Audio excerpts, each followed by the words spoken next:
So I'm searching through YouTube videos yesterday, and I stumbled upon a community in YouTube that I didn't know existed called Authortube. I feel like I'm way behind on this trend. Like, the train left the station a long time ago, and I missed it. But I discovered this whole community of people making videos about writing and different projects that they're doing. And I got so excited because I love making friends with writers, and here were all of these writers, all in one place. I watched a bunch of people's videos, and I found these questions under somebody's Authortube Newbie Tag, and I decided that I would make one of my own to introduce myself to you guys, and hopefully get to know you all.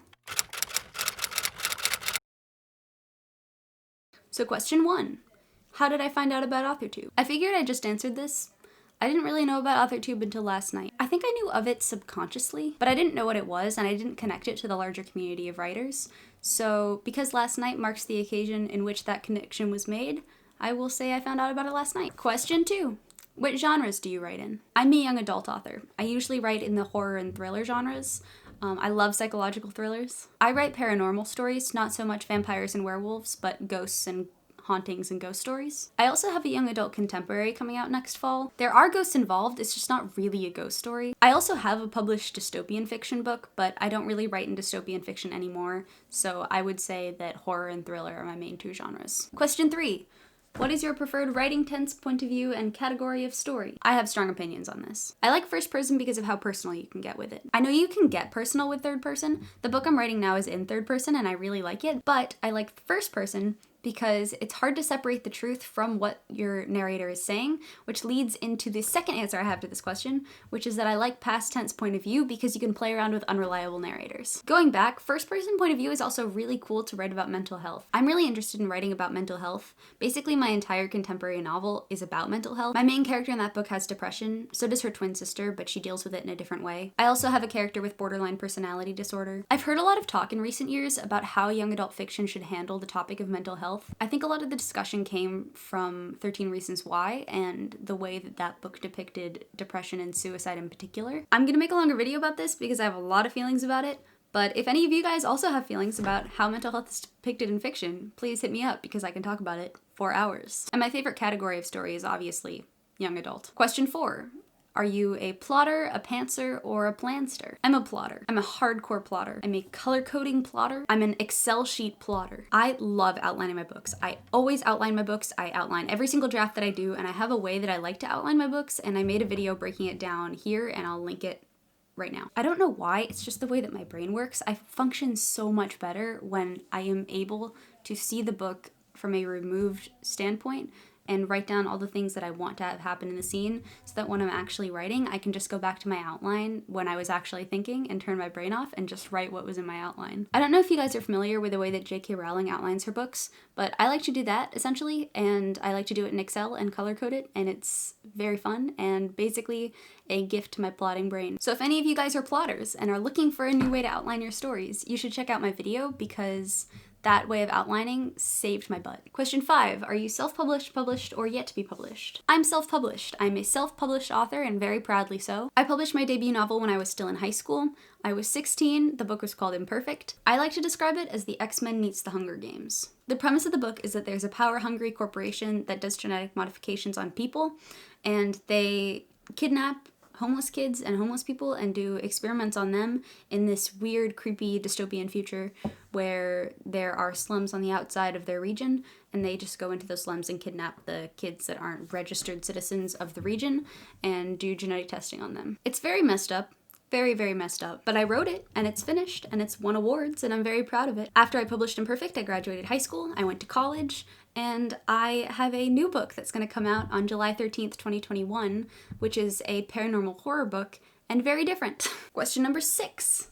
What publishing company, literary agent, and/or printing company are you represented by or use? If you're not yet published, what is your dream publishing house and/or literary agent? I don't know if you guys can relate, but I'm super proud to be self-published. I love having control over my story. I love being able to go out and make connections and learn how to market. There are so many badass self-published authors. It's truly impressive. Question 7. What kind of Authortube videos can we expect to find on your channel? Because I've been a writing student for so long, I've watched a ton of YouTube videos about writing. One thing I always got frustrated by was that a lot of the tips that I would be given about writing were pretty vague. The number of times that I heard show not tell in my college classes was just obnoxious. But a lot of writing advice I would see on YouTube were things like make your villain scary and make your heroine likable. And I didn't really feel like those YouTube videos were telling me how to do that. Like, I know that your villain and your antagonistic force has to be a force to be reckoned with. It has to be powerful, it has to be scary, but how do I do that? So my goal with this channel was to give you all of the advice that helped me the most as I was learning how to write. I didn't want to give you any vague advice. I wanted to break everything down into the most digestible piece and give you actionable things that can help improve your writing now. So if you subscribe to my channel, you can expect to get easy, inspirational, and actionable videos that help you make your writing better today. And because I'm a horror author, I'm also super interested in what makes writing scary. You can also expect breakdowns of different horror scenes in movies as I try to get to the heart of what makes that scary and help horror writers hone their craft. I'm a big spooky story gal. Question 8. When did I start writing? I decided I wanted to be an author when I was 11. I was writing before that, but usually they were short stories. I went to Montessori Elementary School, and I would spend most of my days handwriting stories and illustrating them in perfect cursive, and I would usually write stories about dogs or lemurs or other different animals that I would find interesting, and then I would bind them and turn them into actual little books. When I was in 3rd grade, I'd fill composition notebooks with my stories. One of the greatest days of my 3rd grade life was the day that I was able to glue one composition notebook onto the other composition notebook that I'd already filled and make a double-decker composition notebook of all of my stories. Question 9. What was the first story you ever wrote? I honestly don't know, and that's kind of sad because I don't know where those composition notebooks were. If I'm counting the story from when I was 11, I'm pretty sure it was named Animalia, and it was about a girl named Ella who had the ability to turn into an orca. It was only 1 chapter long. It was not very good, but it would probably make a pretty funny dramatic reading. Question 10. What authors have inspired your writing the most? My favorite author is Charles Dickens because I'm obsessed with The Tale of Two Cities. That is my favorite book of all time. I would say that Wuthering Heights is a close second. I love A Tale of Two Cities because of how epic the love story is. And I love Wuthering Heights for a similar reason, and also because there are ghosts in it. I really like how Wuthering Heights is narrated. It is on my life bucket list to write a story with that kind of style, like having a Nellie character narrate a love story that goes across generations. I'd also say the 2 authors that really influenced my YA voice have been Cassandra Clare and Lauren Oliver. Lauren Oliver's Vanishing Girls was the book that inspired me to write my contemporary novel when I was 15. And I am so obsessed with Cassandra Clare because I've been reading her book since I was so little, and I remember writing her a fan letter when I was maybe like 12, telling her that my name was almost exactly like Claire Fraise and I wanted writing advice because I wanted to be an author.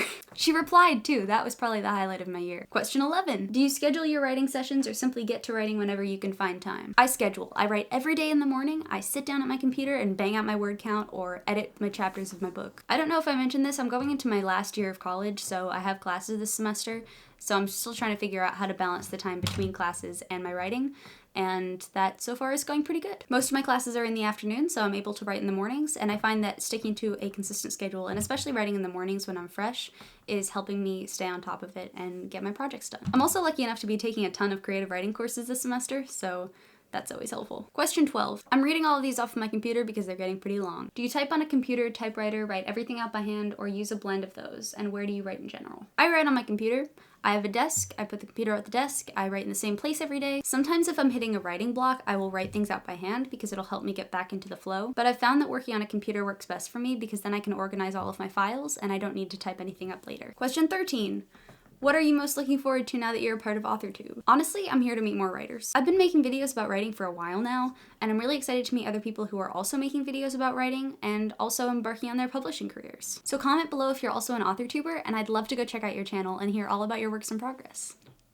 So that's it for the questions. Thank you for watching this video, and I'm so excited to be a part of this community. And make sure that you subscribe to my channel for some more no-nonsense and actionable writing advice. Only the stuff that works is the new slogan for my YouTube channel. Not really. Maybe. No. See you later, guys.